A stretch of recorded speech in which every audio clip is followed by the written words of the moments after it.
Thank you for joining today. Today I'd like to talk just a little bit about advanced medical planning. A couple of quotes I'd like to read to you. To be idle is a short road to death, and to be diligent is a way of life. Foolish people are idle, wise people are diligent. There are only two mistakes one can make along the road to truth: not going all the way and not starting. There are 5 daily practices that we should try to observe or think about as we go throughout our life. One is, I am subject to aging. Aging is unavoidable. I am subject to illness. Illness is unavoidable. I am subject to death. Death is unavoidable. I will grow different, separate from all that is dear and appealing to me. I am the owner of my actions, heir to my actions, born of my actions, and live dependent on my actions. Whatever I do, for good or for ill, to that I fall heir. So once life comes into existence, then it is subject to the 5 phases of birth, growth, old age, sickness, and death. None of these are avoidable in the normal course of living. Nothing remains unchanged forever. The youth we once possessed will turn into old age. The health we once had will turn to sickness. Life begins with birth, and all life ends with death. What occurs in between life and death, as we undergo the transitions of life, are the things we can act upon. We are heirs to the effects of our actions. Making advanced plans for your medical care helps to ensure your wishes will be honored and will help those who may have to make those decisions know they are doing what you want them to do. Not only is it prudent to have these documents prepared, it is also beneficial to foster the conversation. Having a conversation with loved ones, friends, people who are a significant part of your life is beneficial, not just to ensure your wishes are carried out. The conversation is also a gift you can give those who may need to make these decisions on your behalf. You can give them the gift of peace of mind and the assurance they are doing exactly as you wish. Some of the things to consider will be not just who will be your spokesperson if you're unable to speak for yourself, but also who may be impacted by this process. Not only designating, say, your spouse or as your spokesperson, you might also consider informing children or siblings of your intent to make someone your spokesperson. Also, letting others know exactly what your decisions are can be very helpful to the person making the decision, so that all of your friends and other family know that it is your intent to have that person speak for you if you are unable. A good place to begin the conversation is to consider what your objectives would be in different situations. At different times in your life, you may change your medical treatment objectives. Whereas when you are young, some medical treatments may be more appropriate than when you age. So why talk about this now? Or why talk about it at any point in life? It's not just for the old. It's never too soon to think about what your medical wishes would be if you were unable to voice them. While generally we may think this applies only to the aged, in fact, it is most appropriate for anyone of any age. And it is certainly especially true as we age. So most of the time, for most of us, medical treatment is go to the doctor, get some medicine, and get better. Medical treatments and decisions become more complex with aging or in an accident. How can your family and friends support you as your life changes? What are your expectations? Who will participate? Who will participate in the decision Will it be family, friends, who will participate in helping with the decisions and carrying out your wishes? Family, friends, others? As you consider what kinds of treatments and care you would like in the event you are unable to make these decisions yourself, who would you like to help you or to speak for you? Including them and others into the conversation can make it easier for them to follow your wishes. Also, letting everyone know that you have thought about this and have made some choices and expressed those wishes to others helps to ensure that you will receive the kind of support that matches your expectations. Who will decide or who will speak for you? In the event that you are unable to speak for yourself, designating someone to speak on your behalf and communicating with that spokesperson helps to ensure your wishes will be honored even when you are not able to express them. When it becomes unclear who you wish to be your spokesperson, the hospital and doctors may be uncertain who they are to turn to in order to find out what your wishes are. In some instances, when it becomes unclear, the doctors may turn to the order which your state has set up to determine who has the next legal right to speak on your behalf. The person the state says is your spokesperson may not be the person you would wish to be involved.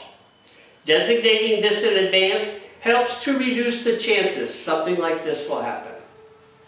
So, what kinds of decisions are needed? Feeding and hydration, tube feeding, IV hydration, pain. You're entitled to be pain-free. Resuscitation. You in favor or are you opposed? Or limited attempts? Location. Location of care, location of death.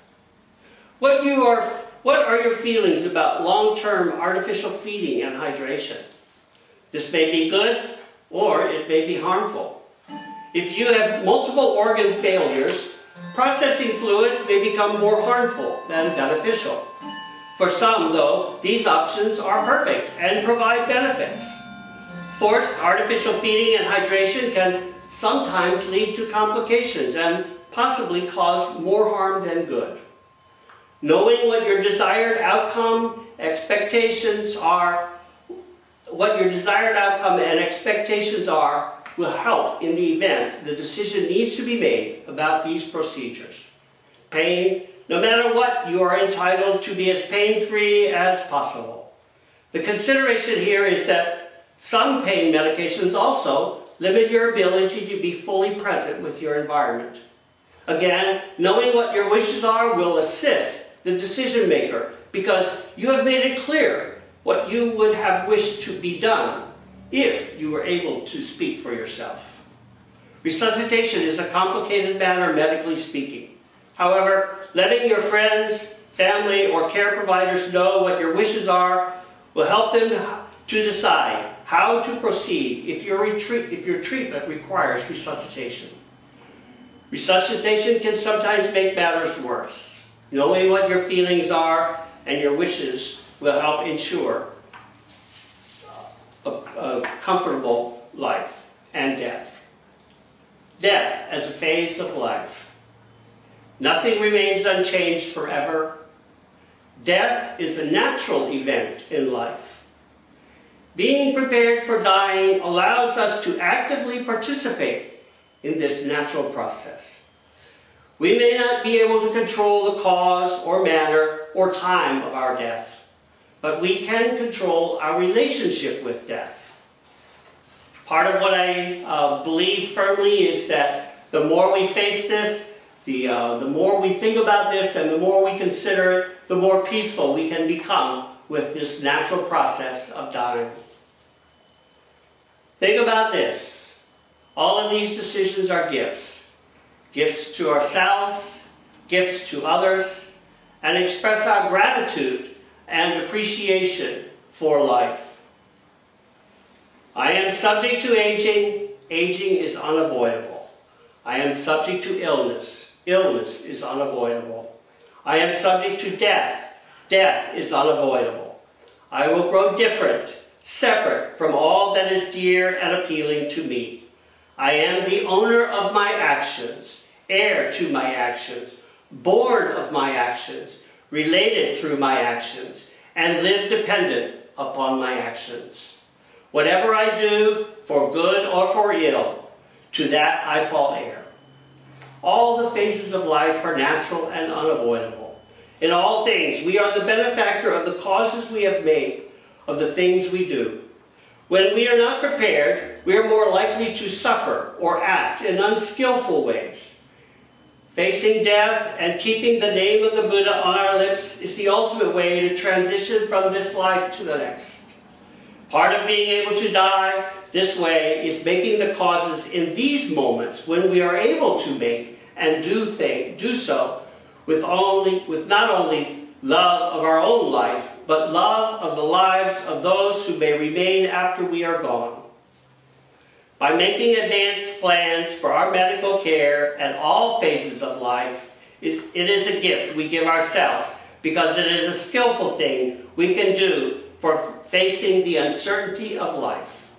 Making advanced plans is a gift to to others, allowing them the peace of mind and the comfort of your preparations to know that they are doing what you wanted them to do. Making advanced plans for your medical care is an expression of our great appreciation for the life we have, the value we place on it, the value we have for our friends.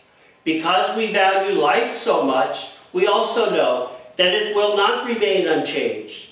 By fully embracing the fact of death, we can better prepare for the eventual approach of death.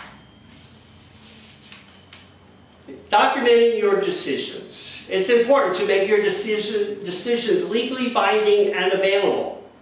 There are various documents that may be available to cover your decisions. Some examples are healthcare power of attorney, living will or advance directive, a DNR, do not resuscitate, and a MOS, medical order for scope of treatment.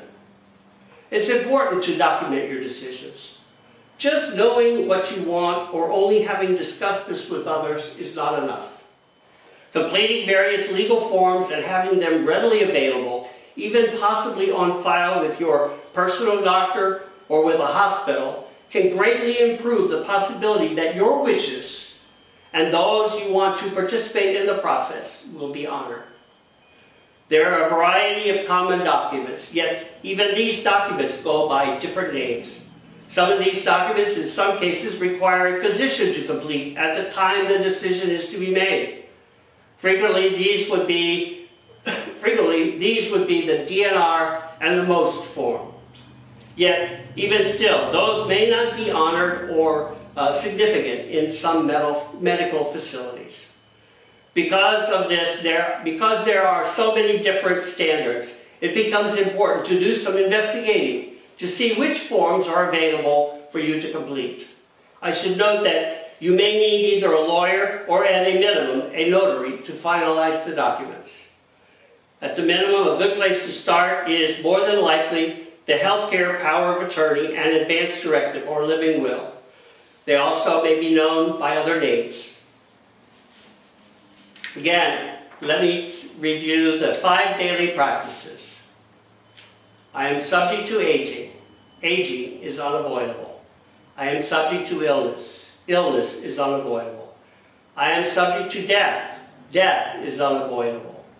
I will grow different, separate from all that is dear and appealing to me. I am the owner of my actions, heir to my actions, born of my actions, related through my actions, and live dependent on my actions. Whatever I do, for good or for ill, to that I fall heir. Once life comes into existence, then it is subject to the 5 phases of birth, growth, old age, sickness, and death. None of these are avoidable in the normal course of living. Nothing remains unchanged forever. The youth we once possessed will turn into old age. The health we once had will turn into sickness. Life begins with birth, and all life ends with death. Finally, a resource. It's a really good book. It's one that I used as background for preparation of this presentation. It's called Hard Choices for Loving People by Hank Dunn. I did a Google search, and you can actually download a PDF copy of this, or you may order a print copy that's nicely bound and has a nice pretty cover on it. Thank you very much for watching this video, and I sincerely hope that you will consider what I have shared with you today and take action upon it. Thank you.